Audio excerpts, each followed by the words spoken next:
চলো আজকে তোমাদের সাথে একটা নতুন রেসিপি শেয়ার করছি যার নাম দই চিকেন। প্রথমে চিকেনটাকে ভালো করে ধুয়ে তারপর গোলমরিচ গুঁড়ো আর নুন দিয়ে মেখে রেখেছিলাম প্রায় 1 ঘন্টা।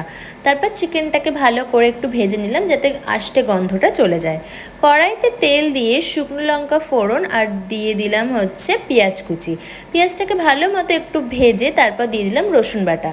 পেঁয়াজ আর রসুনটাকে ভালো মতো 5-6 মিনিট ভেজে আমি আলাদা পেস্ট করে রেখেছিলাম আদা আর জিরে বাটা, সেটা দিয়ে দিলাম। আদা জিরে পেঁয়াজ রসুন সব ভালো মতো কষলাম প্রায় 5-6 মিনিট। তারপর তোমরা তোমাদের পরিমাণ মতো হলুদ নুন আর লঙ্কার গুঁড়ো দিয়ে দেবে। হলুদটা তোমরা নাও দিতে পারো, আমি একটু দিয়েছিলাম, আমার ঠিক একদম সাদা খেতে ভালো লাগে না।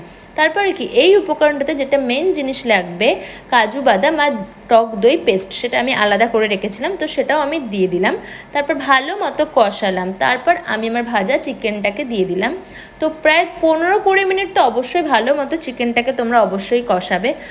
আলাদাই স্মেল আসছিল, কি বলবো। তারপর আমি আমার পরিমাণ মতো জল দিয়ে দিলাম, তোমরা তোমাদের পরিমাণ মতো জল দিয়ে দেবে।